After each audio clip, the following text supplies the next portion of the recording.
Last video में हमने देखा कि कैसे 10 लाख प्लस वाले पोर्टफोलियो को निफ्टी पुट ऑप्शन से हैच कर सकते हैं। लेकिन प्रॉब्लम तब आती है जब आपका पोर्टफोलियो 2, 4 या 6 लाख का हो, क्योंकि निफ्टी के एक लॉट का साइज ही लगभग 15 लाख रुपए होता है। अगर आप डायरेक्टली निफ्टी पुट ऑप्शन को बाय करते हो तो हैजिंग नहीं, ये ओवर हैजिंग हो जाती है।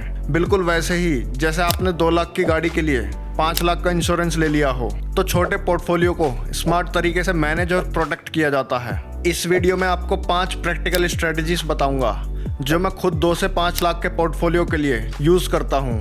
और एंड में एक स्पेशल ऑप्शन स्ट्रेटजी भी है उनके लिए जो सिर्फ ऑप्शन से हैच करना चाहते हैं। अगर आपने ये सभी कॉन्सेप्ट समझ लिए तो मार्केट क्रैश आपके लिए डर नहीं, एक अपॉर्चुनिटी बन जाएगी।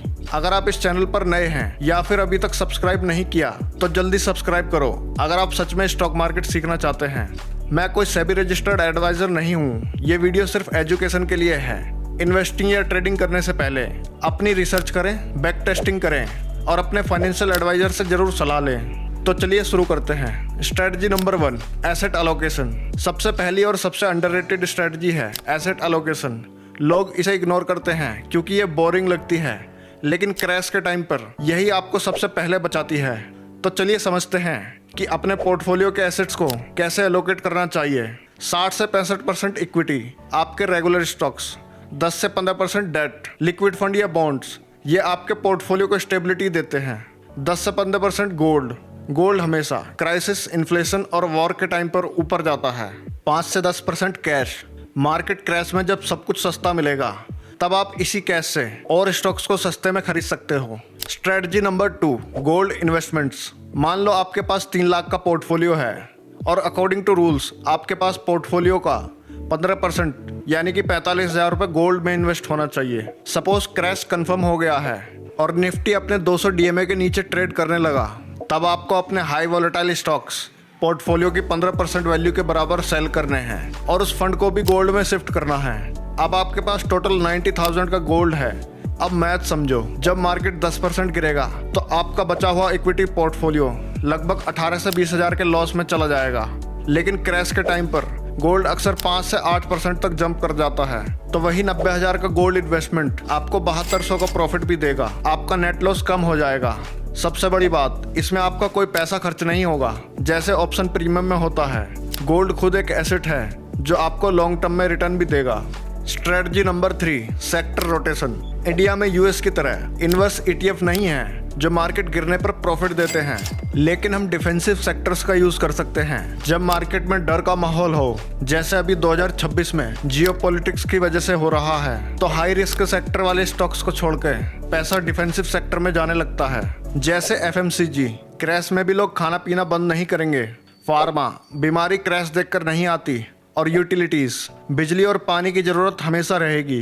तो ये सेक्टर्स क्रैश में भी बाकी मार्केट के मुकाबले बहुत कम गिरते हैं और ये कोई गारंटी नहीं है, लेकिन हिस्टोरिकली जब मार्केट में फियर होता है तो स्मार्ट लोग डिफेंसिव सेक्टर की तरफ मूव करते हैं। Strategy number 4, stop loss. ये स्ट्रेटजी सबसे सिंपल है लेकिन सबसे कम लोग फॉलो करते हैं। Technical stop loss. एक्सपीरियंस लोग कभी भी रैंडम परसेंटेज पर स्टॉप लॉस नहीं लगाते, वो चार्ट्स को देखते हैं और सोच समझकर स्टॉप लॉस लगाते हैं। जैसे स्टॉप लॉस हमेशा एक मेजर सपोर्ट के नीचे होना चाहिए और अगर आपका स्टॉक 20% ऊपर जा चुका है तो अपना स्टॉप लॉस बाय प्राइस के ऊपर ले आओ। क्रैश आए या ना आए, आपका प्रॉफिट लॉक हो जाता है। Strategy number 5, the deep OTM bear put spread. अब बहुत से लोग हैं जो हेजिंग के लिए सिर्फ ऑप्शन का यूज करना चाहते हैं, तो उनके लिए स्ट्रेटजी बेस्ट है, क्योंकि इस स्ट्रेटजी में आप केवल 5,000 का प्रीमियम पे करके 3 से 5 लाख का पोर्टफोलियो प्रोटेक्ट कर सकते हो और इसे कहते हैं deep OTM bear put spread. चलिए स्ट्रेटजी समझते हैं। 17 अप्रैल 2026 को निफ्टी 24,300 के पास है, तो आपको जून मंथ एक्सपायरी की 23,300 की पुट बाय करनी है और साथ ही सेम एक्सपायरी की 22,800 की पुट सेल करनी है। मतलब 1000 और 1500 पॉइंट के डिफरेंस पर बाय और सेल करना है। जून एक्सपायरी इसलिए क्योंकि एक्सपायरी में थोड़ा बफर होना चाहिए। अगर आप करंट मंथ की एक्सपायरी चूज करोगे तो आपको टाइम डिके की वजह से लॉस होने लगेगा। तो जैसा कि आप स्क्रीन पर देख सकते हैं, इस स्ट्रेटजी में आपको मैक्स लॉस 5,000 का है, जो आपके पोर्टफोलियो का लगभग 1% है। अगर मार्केट नहीं गिरता तो आपका सिर्फ 1% का लॉस होगा, लेकिन अगर मार्केट क्रैश होता है तो ये स्ट्रेटजी आपको 27,000 तक का प्रॉफिट दे सकती है। जो आपके स्टॉक्स में होने वाले लॉस को काफी हद तक न्यूट्रलाइज कर देगा। याद रखिए, हेजिंग का मतलब पैसा कमाना नहीं, बल्कि बुरे वक्त में सेफली सरवाइव करना होता है।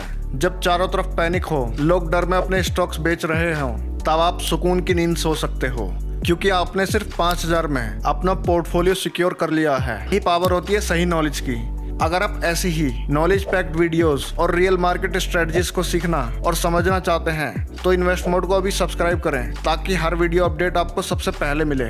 तो दोस्तों, ये थी वो 5 स्ट्रेटजीज जो छोटे पोर्टफोलियो को बड़े क्रैश से बचाती है। आप अपने रिस्क के हिसाब से कोई भी स्ट्रेटजी चूज कर सकते हो, लेकिन एसेट एलोकेशन और गोल्ड सभी रिटेल इन्वेस्टर के पास होना चाहिए।